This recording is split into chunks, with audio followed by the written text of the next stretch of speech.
What's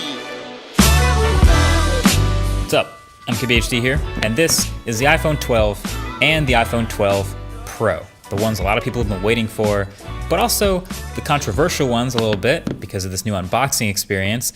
But you all know this was coming, Apple knew this was coming. Let's just get right into it. Also, by the way, by the time you see this video, I will have been using and testing these new iPhones for a couple of days now, so I'm into the review process. So definitely make sure you subscribe to be able to see that right away as soon as it comes out. And also, if you're into the shirt, shop.mkbhd.com. But here we have the two new smaller boxes, and we also have some other stuff too that we're gonna get into that's sort of also part of the iPhone 12 story, but we'll get into that in a second. But here you go. This is the new smaller iPhone box everybody's talking about that also other iPhones will start shipping with. And we might as well get inside and see why it's smaller. Let's start with the iPhone 12 product red for this one. And it really is pretty striking visually just to see a box that's like half the volume it normally is because it's half the height. And as you get inside, you can see the phone is right on top, face down.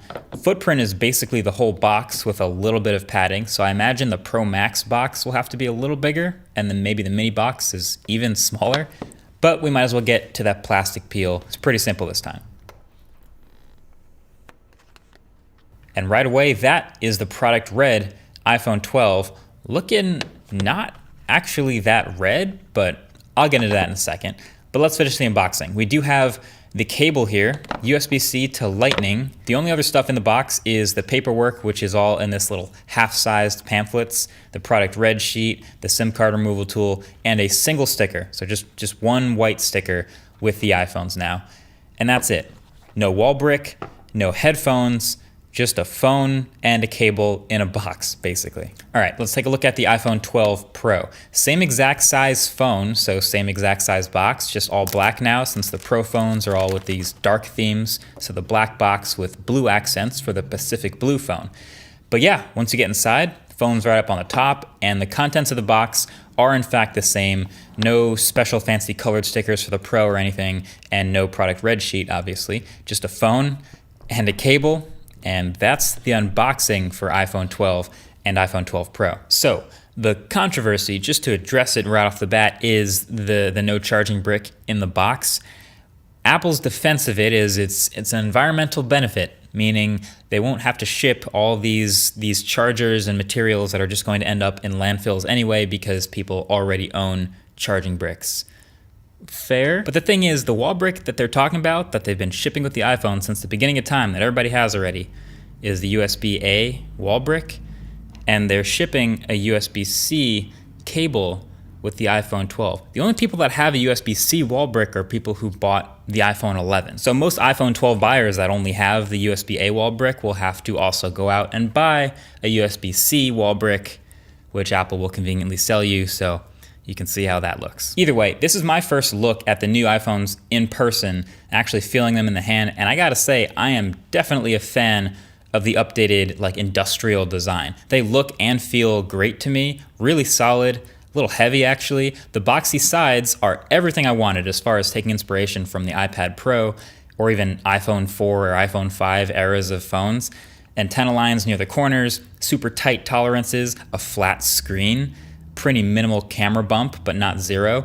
I think they would have looked even better with USB-C at the bottom, but you know, I guess we're never gonna get that. But generally, the square sides make it, I think, more grippable. Like some people may find it a little bit sharp actually at first, and a little less comfortable. But hey, people out here are putting cases on every phone, so I guess I shouldn't look too much into that. But I think it looks nice. It also happens to stand up on its own, so that's pretty sweet. What I will say though, is the iPhone 12 Pro has the glossy stainless steel sides, and the iPhone 12 has the more matte aluminum sides, and I honestly prefer the aluminum sides. Like the fingerprints you catch on stainless steel don't look great. It's the same reason I don't want the stainless steel Apple Watch. I feel like it's just a little bit neater. It's also a little bit lighter. These phones are the exact same size, and I mean exactly the same, like cases that fit one fit the other. But the iPhone 12 Pro weighs 192 grams thanks to stainless steel and an extra camera, and the iPhone 12 weighs 162. Basically, I wish I could make like a hybrid between these two builds, because I also like the satin on the back of the Pro phones, instead of this glossy back. And I feel like this isn't really red. Like, Apple's actually notorious for always changing up colors, so you never quite know if one space gray is the same as another space gray. But the same thing also happens with product red, and this is the least red product red I've seen so far. From every angle, it looks much more peach, like red, orange, or coral. But yeah, now you know. A lot of people were wondering what the extra cutout is on the right side of that phone underneath the power button, since all the other buttons are on the other side. And that is just a cutout for the 5G antennas, because yes, all of these new iPhones have 5G, and that'll of course be examined in the full review.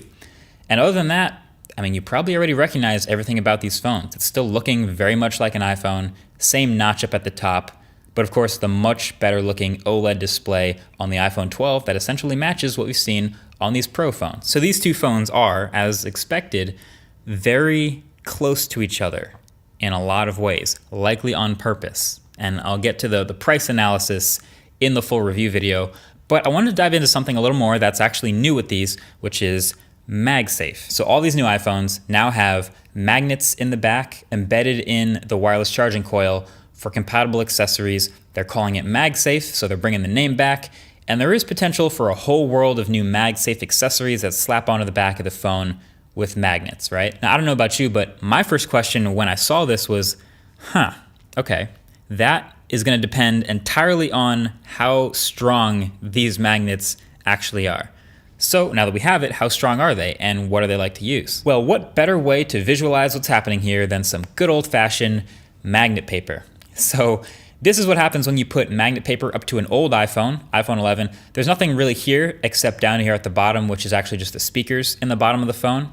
So when you put the magnet paper on an iPhone 12, boom, you can immediately see these concentric circles and then these lines straight down them for alignment. So anything that's going to work with MagSafe and slap onto the back of the phone and align itself has to line up with these. And I just happen to have some MagSafe accessories here as well. So the most important one, of course, being the MagSafe charger, which is this thin little hockey puck attached to a wire with USB-C at the other end.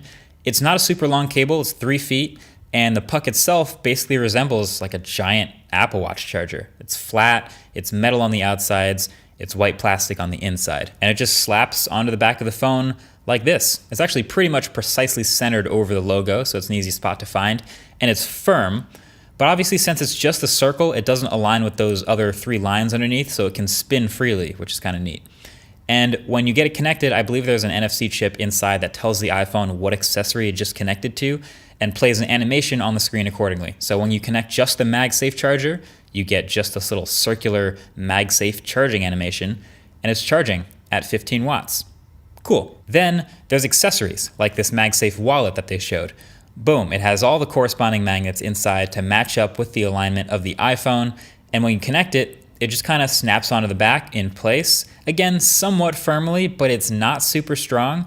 And then it just plays the appropriate animation. So just to show you it knows what accessory was attached. There's no extra settings or info on the phone, but it just knows. Then same here with this whole MagSafe case. It's a full case that has the magnetic coils inside, and you can see again those magnets super clear as day.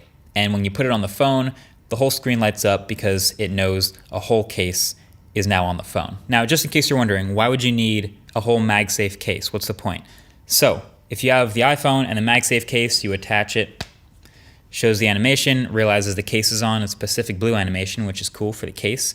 And now you can still attach that puck onto the back of the phone, and you're gonna charge through MagSafe. So it's going through the case. So that's the benefit of the compatible case, and yet still, if you have this little wallet accessory, and throw it on the back here of the case, it still recognizes through the case what accessory is happening.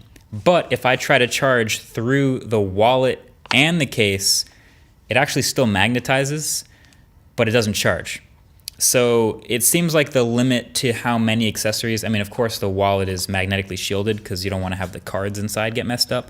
But even if you put a second thing on the back, I don't think that would be very efficient. So yeah, one layer of having a case on your phone and still using MagSafe, fine, that's good. But yeah, I think that's the limit too. So anyway, my take on MagSafe is it's kind of cool, but not quite as cool as I was hoping, mainly because of the strength of the magnets. It's a little loose. Now we'll see if third-party accessory makers can use stronger magnets in their accessories to better attach to the iPhone. But I was imagining something like a car mount may be coming out where it's just holding it up with magnets. But if you go over a bump, like this magnet's not gonna hold it up. So I'm curious how that goes with accessories you really want to stay attached. But even, look at this. This is the wallet mount, which you'd really want to stay attached. But even with this wallet case, putting it in my pocket, it can easily just pop right off. Just slide right off, and that's your wallet. That's like the one thing you definitely want to for sure stick to the phone the strongest, right? So we'll see. We'll see what this ecosystem brings. Another fun fact though, this is still technically, it's all Qi. It's a Qi wireless charger. So if you have another Android phone with Qi wireless charging, it actually magnetizes to the back and wireless charges many other Android phones. So if you're into that, you can buy Apple's wireless charger and troll Apple and take pictures of your Android phone wireless charging with MagSafe. Every phone's had MagSafe, guys. But anyway, that's it. That's the first impressions and hands-on. Like I said, I've been using these phones now for a couple days, so the review is in the works. But let me know what you guys would want to see in that video. And of course, there's a bunch more coming up because it's Techtober. That's just what's going on right now. So that's been it. Thanks for watching. Catch you guys in the next one. Peace.